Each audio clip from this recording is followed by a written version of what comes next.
today we'll have another live sharing on Instagram. So, what will be our topic today, Zul? Okay, so everyone who's watching today, welcome back to PPC ID Live once again. Welcome to our Process Psychology Center's Instagram Live. So today our topic will be specific learning disorders. So Nice. before we begin, I think it's important for us to introduce ourselves. Sure. So I am Mama Zulkarnain. I think some of you saw me a few weeks ago, and I am a psychology intern here in Process Psychology Center, doing my internship and also finishing soon. And here we have once again, which we've also seen literally like 2 weeks ago, we have Miss Yiching. So Miss Yiching, would you like to introduce yourself? Hello, everyone. I'm Yi Ching. I'm a clinical psychologist at PPC. Nice to meet you all again. All right. So I hope everyone in our audience today are feeling good, and I hope you all are ready for to learn something new and also experience and also understand about our topic today. So, as I've mentioned, our topic today is specific learning disorders. And before we dive into our outlines for today, I would like to ask Yiching a question. Yeah, sure. So, okay, so Yiching, can I ask, what is the impact of specific learning disorder or SLD in the world today? Mm-hmm. Okay. So when we talked about learning, this word learning, it actually impacts basically our whole life as from the moment we born, we are learning a lot of things. We are learning how to crawl, how to walk, learning how to speak, how to socialize with people. And as we grow up, we learn how to do the chores, take care of ourselves, and also learning how to study, learning when we go to the work, we also keep learning a lot of things that can help us to grow and survive as a person. So this learning actually takes place in our whole life, and it does greatly impact our life. But then when we talk about specific learning disorder, which we can call it SLD in short, so a specific learning disorder actually focus more specifically on the academic abilities, or some of the academic abilities are like writing, reading, mathematics. So these three areas is what SLD includes. But then the other learning part that is not included in the SLD lah. But I would say in overall, learning is really a major part of our lives. What do you think, Zoe?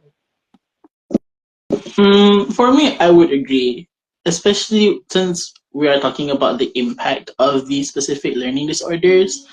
I would say SLD's impact towards today is very big, I would say, because we do know that there are people who are having these learning disorders, but I do believe that maybe the awareness isn't as big when it comes to the situation, I believe.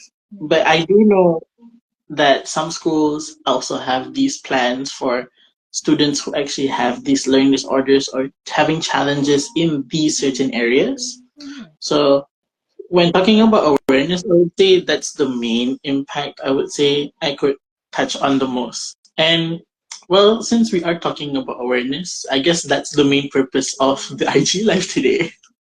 Yes, of course. The idea life sharing is to promote this mental health awareness. And I think because there's a difference between learning disabilities and specific learning disorders. So I would like to also clarify that sometimes people can hear when we use the word learning disabilities because sometimes when you want to apply for OKU card, they may have this category called learning disability. And this learning disability, they include a lot of other disorders, other condition, mental health condition like intellectual disability, ADHD, ASD, and SLD is actually one of the learning disabilities. but it is not the at all of what learning disabilities mean. So we are going more specific into SLD today. Okay. Yep, that is correct. So for our audience today, let's talk about our outlines as well. So we will be, of course, talking about the definition of SLD, which is very important since it helps us understand more on what is SLD. And I bet some of our audience members would like to know more about it as well. We'll be diving into the types, of course, and I think Miss Yiqing has also talked about in the previous when we were talking about the impact about the three areas that mainly we'll be talking about actually. So we'll dive into that as well. We'll also be talking about the causes of SLD, the effects, and last but not least, which I think everyone is mainly here for, would be the strategies on how we can help and as well overcome the disorder itself. Yep. All right. All right. So shall we start with the first part? All right. Okay. Yeah. The first part is the definition, right? Yeah. So, Yes. what do you think SLD is, Zul? All right. So for me, SLD, or specific learning disorder, is more of like for me, in my understanding, a neurodevelopmental disorder where it is characterized by difficulties that are quite persistent when it comes to acquiring and using some of the academic skills of an individual. So you've also mentioned this before, these skills such as reading, writing, and even mathematics. So these are like the three that I know of.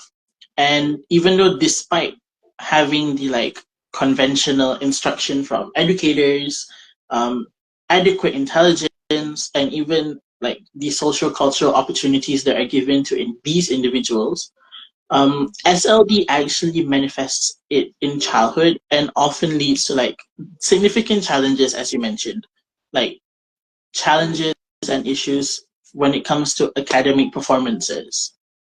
Mhm. Yeah. So SLD is also something that is persistent, where it has to be that the difficulty will have to be present for at least 6 months.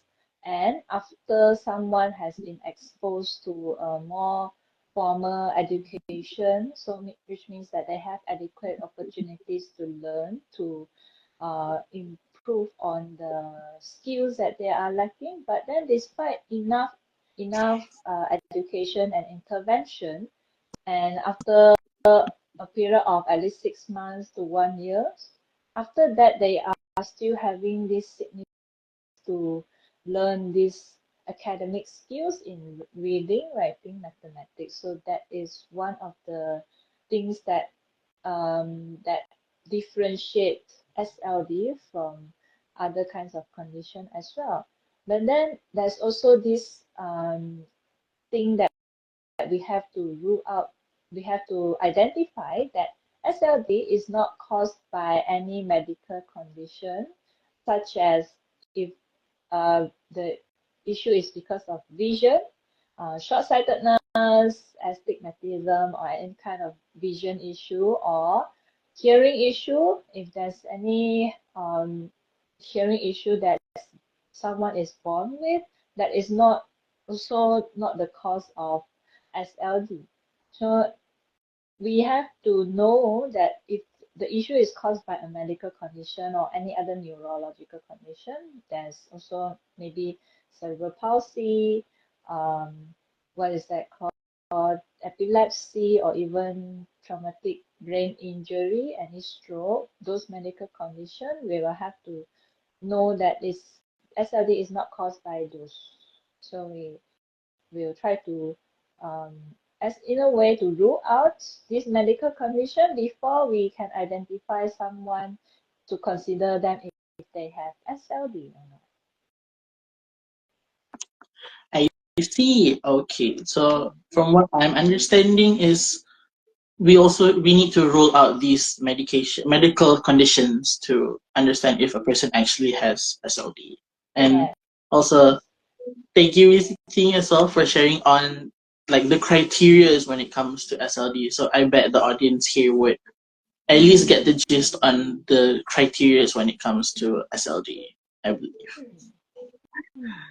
So one of the big signs that you can know about SLD is actually someone actually they have the potential, like they are intellectually good, like average or maybe above average, but then when you see their academic performance, it's actually a lot less than what they potentially can do.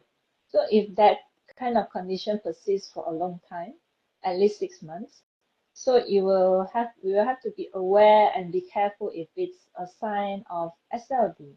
So usually SLD is also not caused by any intellectual disability, ADHD or ASD. So the intellectual, we can know intellectual, it affects our social skill, our ability to talk, communicate, to learn how to do our daily activities to take care of ourselves as well as all the other areas in our lives. So intellectual, it covers more general, but learning is more on academic skills. So if you notice someone actually they are quite intelligent, but they are not performing as well in academic, that can be a big sign for SLD. I see. That's actually quite interesting to know about these criteria because I bet people might have misconceptions when it comes to these kind of learning disorders, I believe. Because there's a lot of types, but intellectual disability lah, then ADHD, ASD lah, then now comes with SLD. Wow, there's a lot of types, so it's common if people might have confusion of what these are. So this is why we have this kind of IG talk to clarify about them. I agree. So I hope everyone has gotten at least a gist of it, or at least a good understanding on the criteria. So if you ever face anyone with or see anyone with these criteria, at least you have the awareness about it at least. Yeah. So let's move to the types of specific learning disorders. So I'll be talking about three, of course, which is we'll start off with I think everyone here who knows about it, dyslexia. Okay, so dyslexia is actually defined as a specific learning disability when it focuses specifically focusing in reading. And to the audience, people who actually have dyslexia, actually the impact of dyslexia towards these individuals is that person will have struggles when it comes to not only when it comes to reading, but focusing on the reading perspective, it will be struggles when it comes to reading accuracy and even the speed, which often leads to challenges in other subjects. So I bet people are wondering when it comes to when I mean by other subjects, um, it's hard to say. Maybe let's take for example the subject that has the most reading in my mind, sejarah. If, for a person for myself, I really don't, I'm not a person who likes to read, but if let's say a person would have dyslexia, they would be struggling in that subject as that subject does focus a lot on reading. And since sejarah is about history and it's basically like learning about history where you have to constantly read and understand, I believe that they will have a struggle with this subject since it focuses on the accuracy of reading. So yeah. So you think you have anything you want to say? Yeah. So dyslexia is actually a more common term that we use for this specific type of SLD, but the formal name is actually a lot more longer. That's why people sometimes use dyslexia to just simple word. Okay, so the full name is called specific learning disorder with impairment in reading. So the reading part, there's also three sub skills in reading where it involves reading accuracy, as Jewel mentioned, reading speed or fluency, and also comprehension and understanding of reading.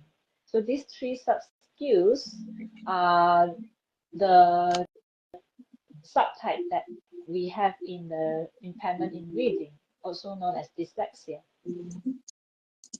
So I there's see. one question here. Yeah. Does SLD We have. can influence individual level of competency? I do want to clarify this competency. I think perhaps it means academic competency. What do you think, Zul? I would say in my perspective of the question, I guess yeah, it would be more on academic competency if I in my mind. Okay. So SLD, so I think this person would be asking about if someone has SLD, would that affect their academic performance? I'm not sure if Barbie would want to clarify her question, but maybe I'll answer the question as that the specific question is that how does it affect our academic performance? Would that be all right? Mm, maybe they will understand better in that sense. So, what do you think, Yiting, if you were to change that question in your understanding? Mm, okay. So academic, but motor But motor skill also skills. is possible. Okay. So motor skill can be, later we will also talk about our fine motor skill when it comes to the impairment in writing. So when it's, right now we are talking about the impairment in reading, so it does affect our academic performance. And as Jules mentioned that if you have difficulty with reading and even with understanding what you read, that will impact your other subjects such as sejarah or any other English, science, a lot of these literature subjects specifically, they will be impacted. And of course, the performance will also be affected when you have difficulty understanding what you read or even knowing what to read. Like when you look at the words, one of the signs of someone with dyslexia, when you look at the words, you wouldn't, someone will have difficulty to identify what is that word and also to connect the letters with the sound. For example, we know B, the letter B, connects with the sound B, but someone with dyslexia might have difficulty connecting the letter with the sound. So that itself already affected how they read and how they decode the letters and words. So that's the words is the basic component of reading. So from the basic component itself, the difficulty will definitely affect the whole reading process. I And see. yeah, So I hope that answers your question on Alpha B 2.0. And you see, we actually have another question, or more like a statement from one of our audiences. yes, Yeah. I saw that So too. yeah. So I Diana think says, my I think my dyslexic son has problem more on his organizational skills. I see. Organizational skill, that one is more, if it's organization, that is a skill that someone innate, more like it's not too much related to reading, but it can affect someone's reading, someone's academic performance. Like for example, a person with difficulty with organization, they may have difficulty to meet deadlines, to complete the task of the homework. But if organizational skill doesn't really mean that they will have difficulty in learning. They may still be able to learn, it's just that the organization skill is affecting them to complete the task or to organize their homework and study. So there is a difference between ability to learn and organizational skill. That's what that's my comment lah. I hope we can clarify give you more understanding on this perspective. Yeah. Yeah. So for El and Daya, I hope the statement given as well as the comments by Yiching might help you understand better. So since we talked about dyslexia, we still have two more to go.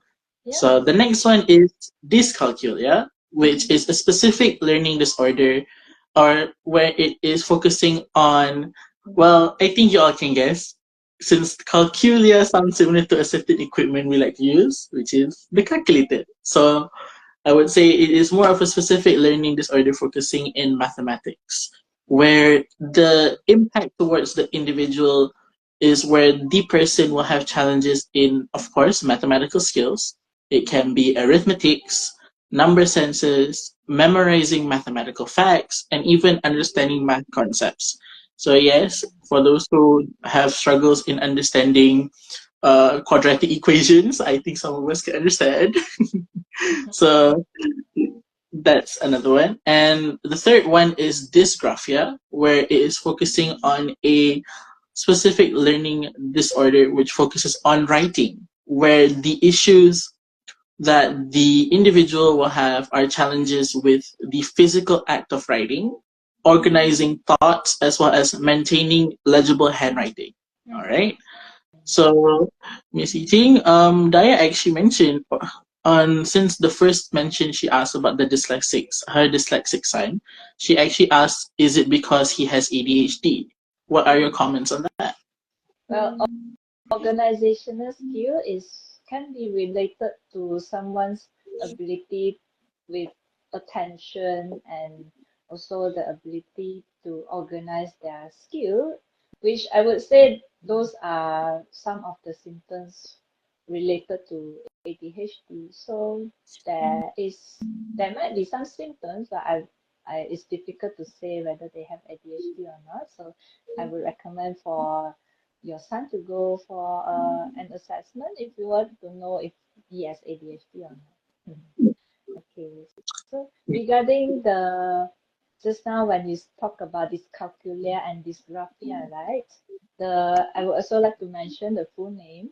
Dyscalculia, it's related to impairment in mathematics. Dysgraphia is the impairment in written expression. So we'll talk one by one, and I will also chip in, put in some signs that you can use to identify some of these difficulties in learning.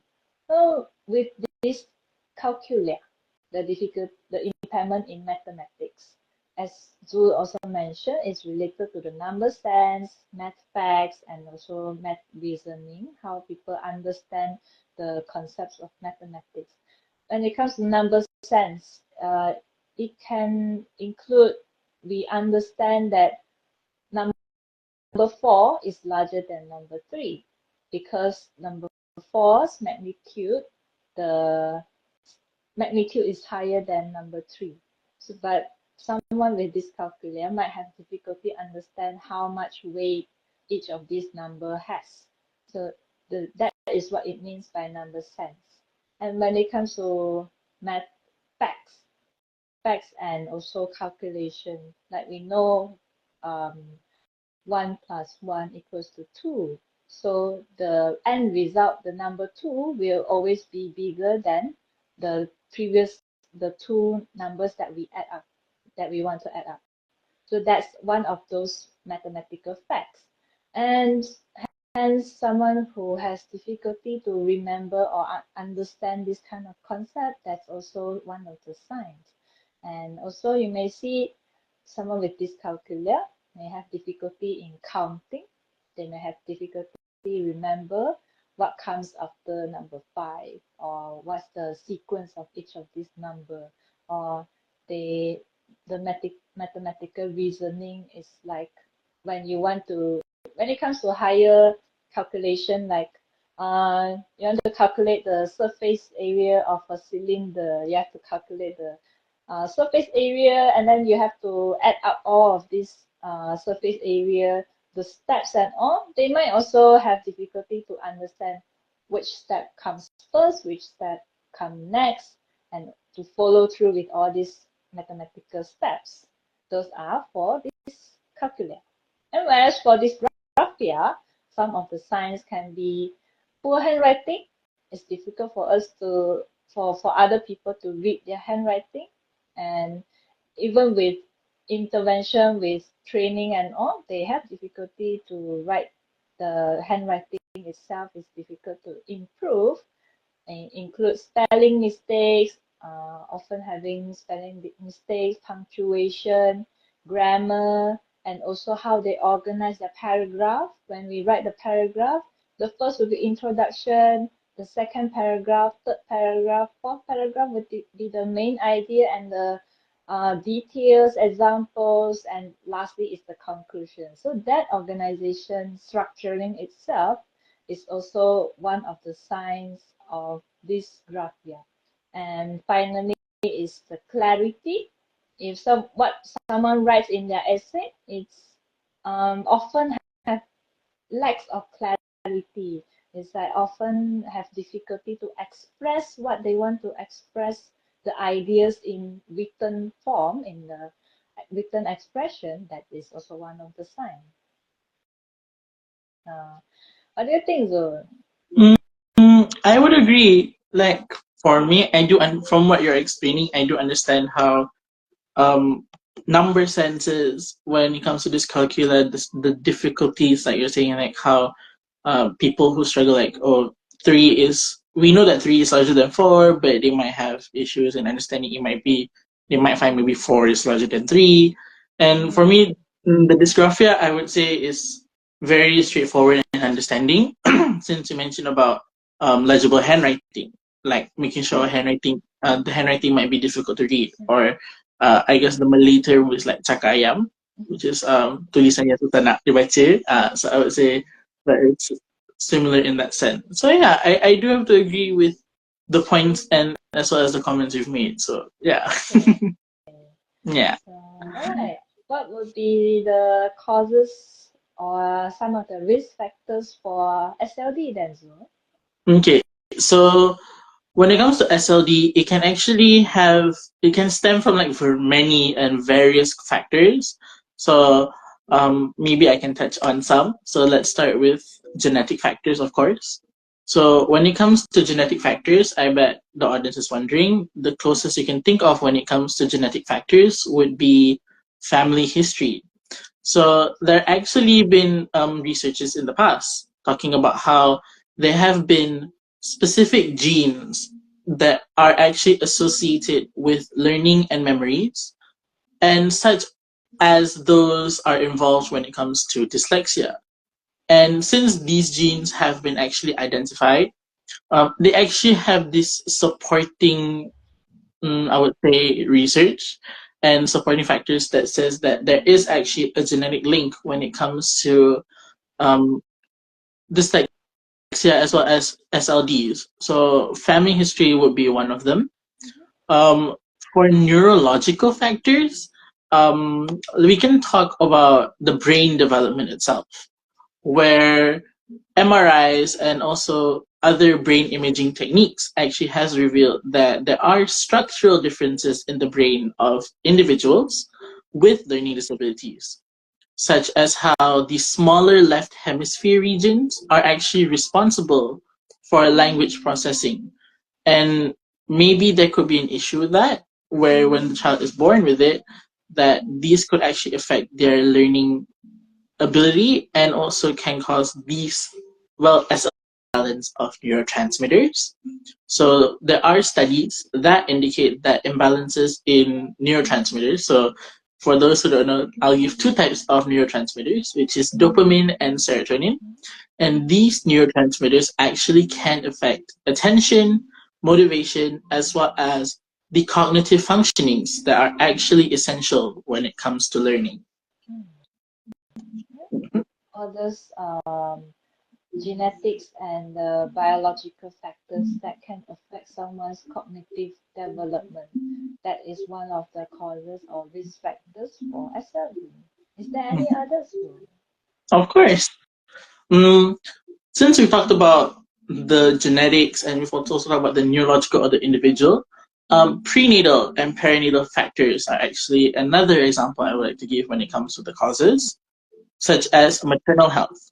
So researchers have actually shown that children that are born to mothers who have experienced malnutrition or infections during pregnancies have a higher incidence of learning disorders, as well as toxic exposures.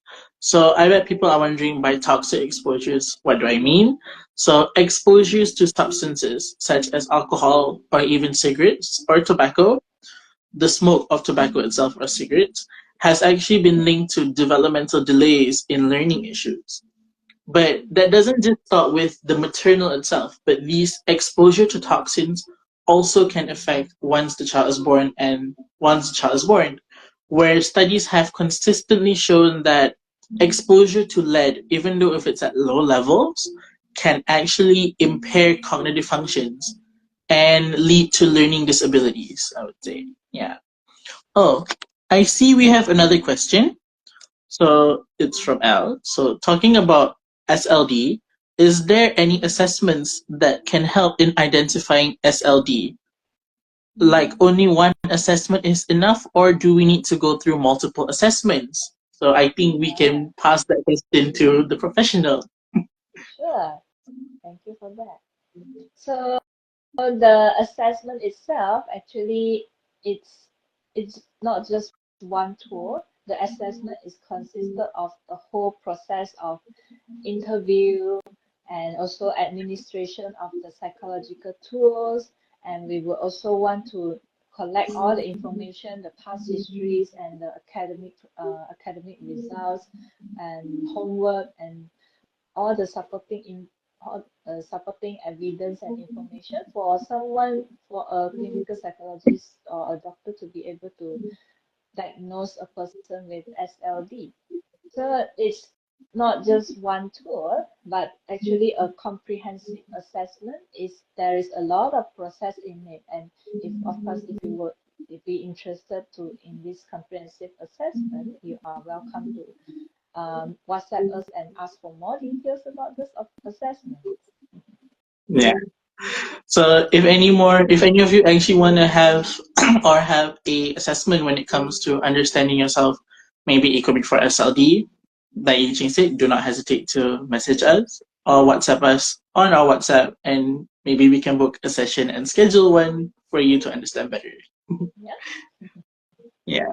So before we move on to the effects, I do want to add one more causes. So I want to touch on psychosocial factors, which focuses on the home environment. Since we've talked about so much on the genetics, we should also talk about the environment itself.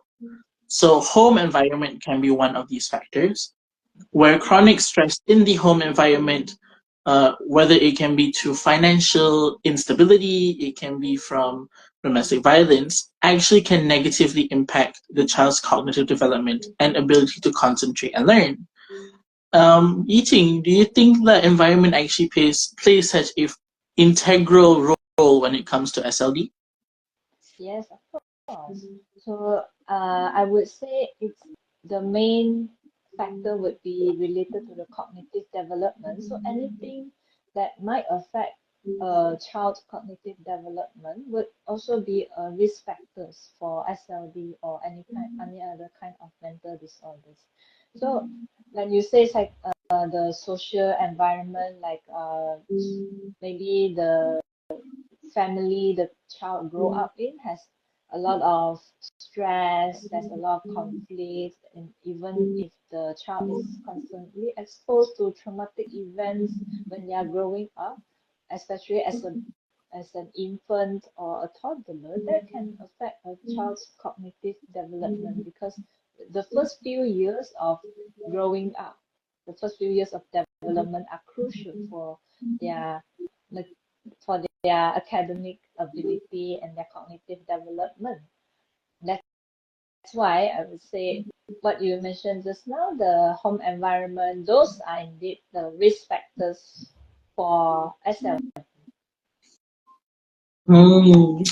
So I hope the audience has gotten a understanding on the causes. So let's move on to our next outline, which is the effects of SLD.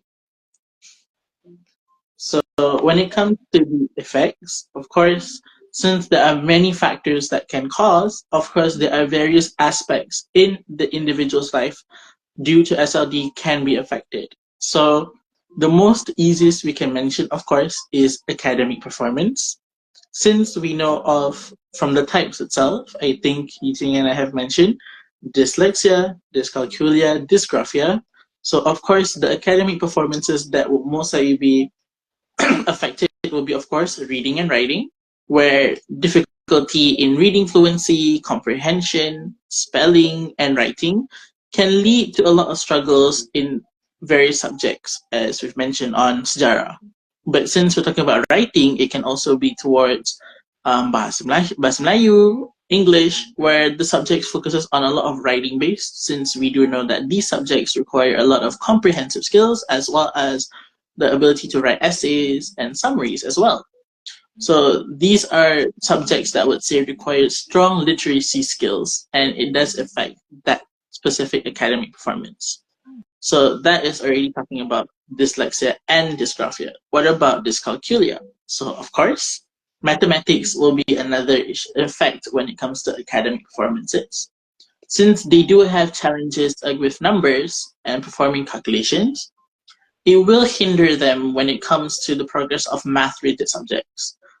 And of course, we can't just specifically say reading, writing, and math, but the overall achievement of the individual will be affected, as consistent academic struggles can result in lower grades, repeated coursework, as well as a higher risk of dropping out of schools. Yeah. When someone they if someone has difficulty with SLD and then they are not diagnosed or they don't have awareness that it may be because of SLD, they might think that they are not good enough for study, or might as well I put my focus on other things instead, like things outside of school, so that can increase the risk of dropout if there's not enough awareness, not enough intervention being given to someone who might have SLD. I would agree on that. Yeah. So let's relate more on for the next cause, the next effect, sorry. So since the individual will have effect on their academic performance, as I've mentioned, poor academic performance, the next thing that could affect will be emotional well-being. So the most important when it comes to emotional well-being will be self-esteem. So low self-esteem due to persistent academic challenges could be one of the effects of SLD, where since they are struggling in classes, these challenges may have negative feedback towards the individual, where they might feel inadequate or they feel they are not worth it or their self-worth has dropped, which could also lead to the next situation or the next effect, the stress or even the anxiety and depression emotion, depressive thoughts, where the stress of coping with these learning disorders can actually contribute to anxiety, depression, and even other mental health issues. Would you say so, Ms. Yiching, that this can actually lead to even more worse mental health issues? Definitely.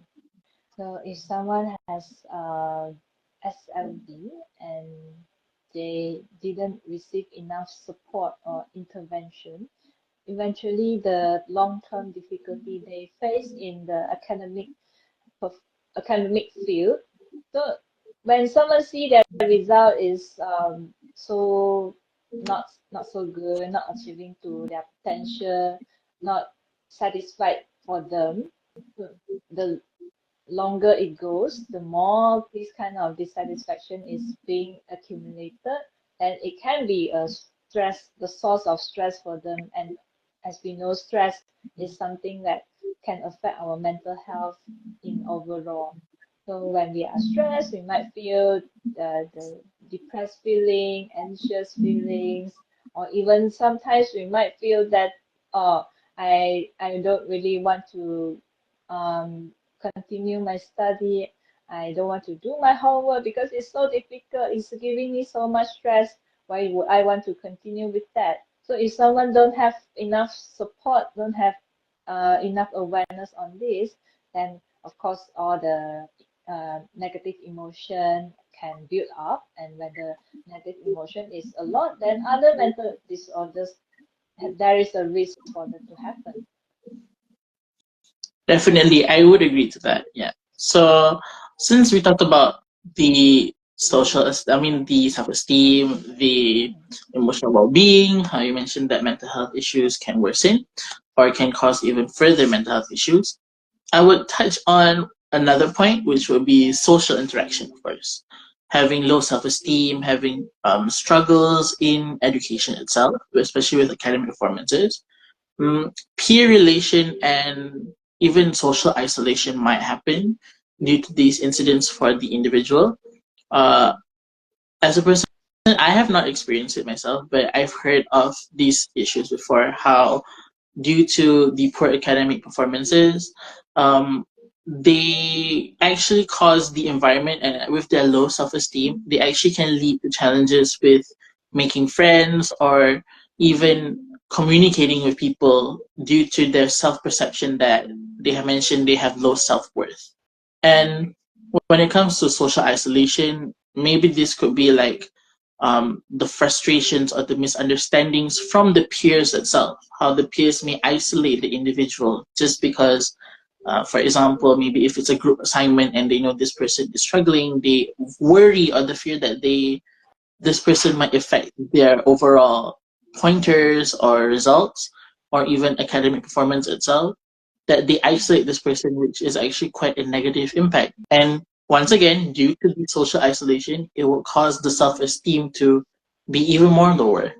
Yeah, that's why the awareness, even in other people, even with people who don't have SLD, it's important for them to be aware of the struggles that people with SLD might face, so that it's more effective for them to provide this kind of support, so that there is no less of this social isolation or exclusion of people who needs more support.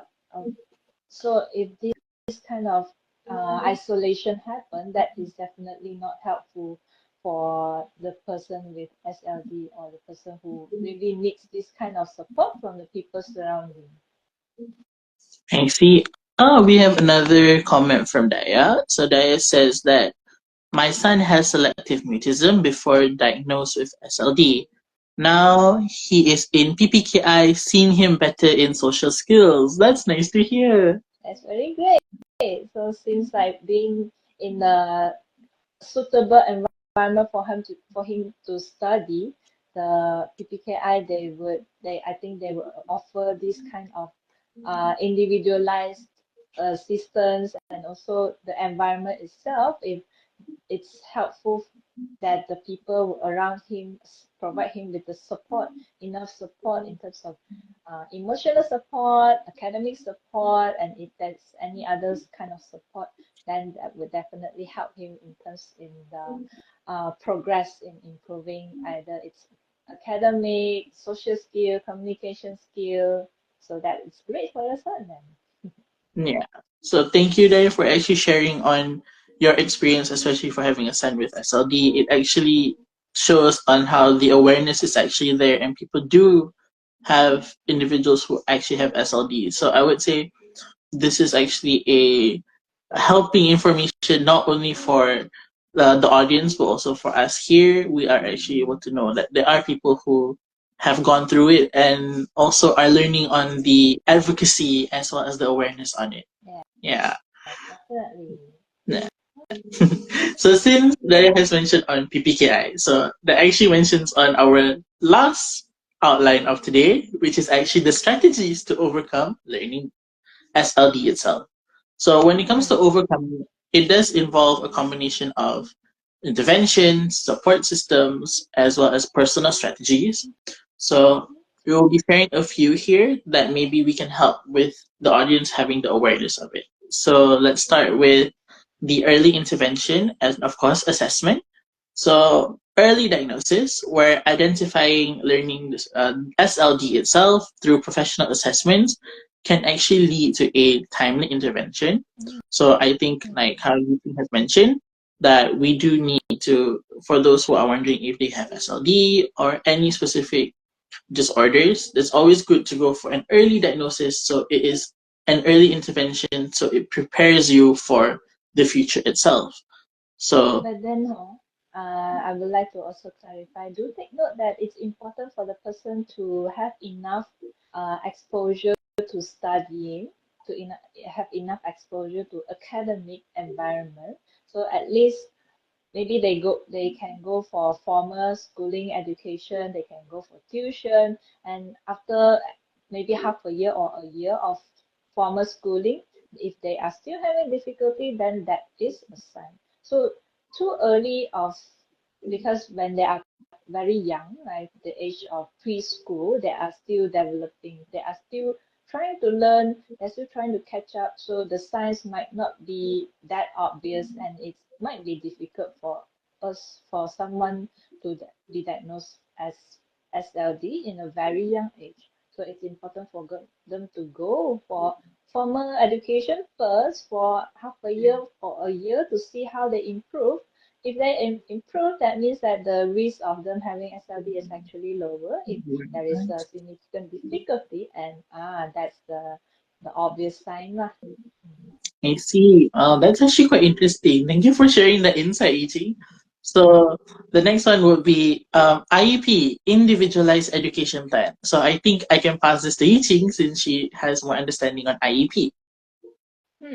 So IEP is also something related to assessment in an intervention. After someone who is suspected with SLD go through the assessment, and if it is confirmed that this person has a diagnosis of SLD, so it is also helpful for a clinician or a therapist to come up with the IEP, individualized education plan, to focus on the strengths and weakness of this person, perhaps in the academic skill, or if there's any other weaknesses, if there's any other difficulties they face, for example, social skill, self-care skills, even motor skills, because as we talk, when we talk about dysgraphia, the difficulty in written expression, the fine motor skill is actually one of the skills that needs to be improved in order for someone to improve in their handwriting. So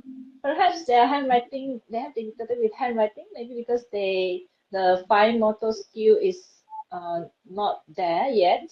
It's still developing. It requires more training. So in the IEP itself, a clinician can also include strategies to specifically to identify those weaknesses and to give recommendation on how to improve each of these weaknesses so that they can improve better in when the school get this IEP plan, or any other kind of institution, they can follow this IEP plan and they can implement those strategies to better help someone with SLD. Mm. So I do hope everyone here understands on the IEP as well as understanding on the early interventions, of course. So the next strategy we can do is, of course, the educational strategies. So mainly focusing on, of course, helping these individuals by having these educational strategies to help them support that they're struggling or help them with the challenges they're facing. So, of course, we can think of tutoring and remediation. So, like one-on-one or even small group tutoring can actually help address on specific areas of difficulties that these individuals have. So, I do have heard and seen from my old past selves when I had in high school, when one of our students or one of the students are struggling with issues, the teachers will actually have these like one-on-one tutorings with the students so they can actually help understand the challenges or the difficulty that they're facing, which also helps them grasp more and help them understand better. So it actually helps them in a way mediate or remediation of the struggles that they're having. Yeah. When we So talk other about yeah. remediation is actually the intervention that focus on strengthening, improving the skills that they have difficulty with. So that's what remediation means. I see. Okay. So we also have, since we're talking about the school already, let's talk about accommodations and modifications as well. So classroom accommodations, where maybe in certain issues we do have instances where exams where they have extra time for these tests, modified assignments, and even preferential seating can actually help these students manage their workload. So I bet some teachers might see that this student is actually struggling, so they might move the student to the front. But as a person myself, being tall, it might be struggling because if I'm a tall person sitting in front, I might be blocking my classmates from the back. So I do understand that sometimes the teachers have to modify or accommodate the classroom due to height as well. But maybe with proper understanding on the individual's struggles, there's always a way where we can accommodate to these students as well. Yeah. Mm-hmm. And oh yes. So there's actually three main categories of support that we can provide. When you talk about accommodation, it's actually providing extra support without changing the educational content. So the syllabus, the educational content can still be the similar as the people without SLD, but then the person who needs this support actually gets extra supportive resources. For example, when you say preferential seating, so they sit closer to the teacher, but then they are still learning the same thing as the others. Whereas for just now you also mentioned modification, that's actually more focusing on modifying what they learn, the education content and the education goal, so that it's more appropriate to the persons who need the support.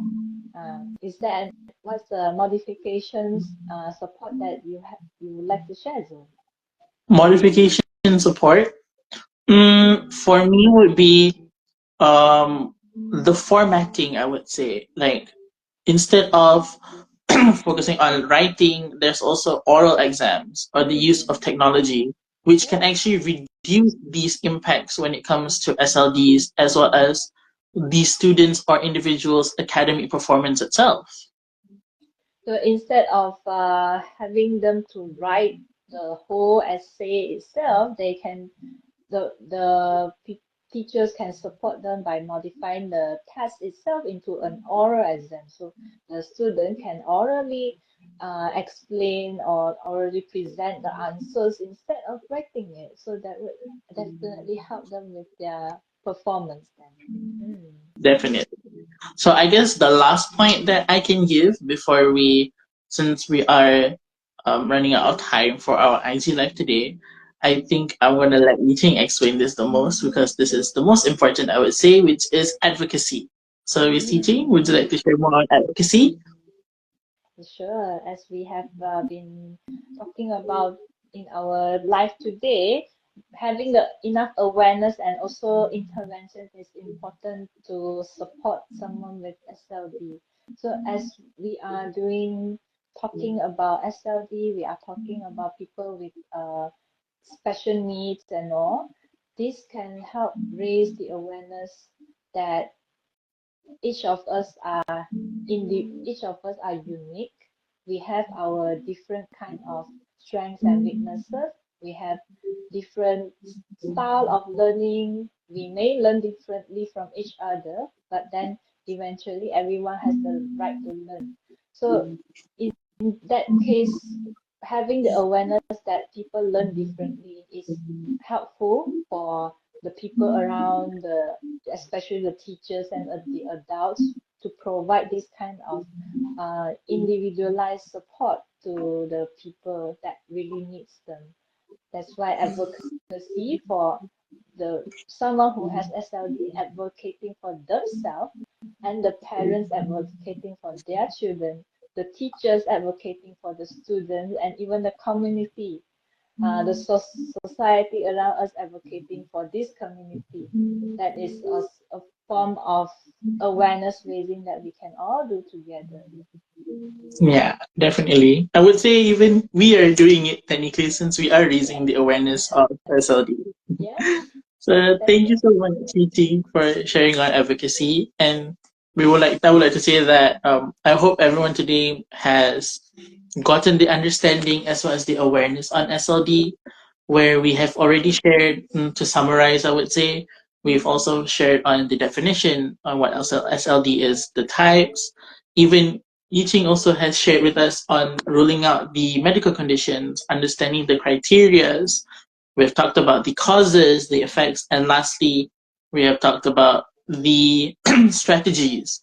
So I would like to say thank you to Yiqing for also joining us today, for sharing. Thank you, Zul, as well, and thank you for all of the audience who commented and give support. I see a lot of love there, the You're emoji welcome, there. Daya. You're welcome, Daya. We are glad, and thank you for our audience for sharing as well, especially Daya for sharing her experience as well, and L Farabi 2.0 for the very important questions when it comes to understanding SLD in other perspective as well. So, without further ado, we would like to thank everyone for coming, and if you have any questions, don't hesitate to ask. And if you would like to book or schedule assessment for if you ever need to, do WhatsApp us or go to our website, which is also in our bio as well in our Instagram. And we all hope you have a great day. Thank you so much. Bye, everyone.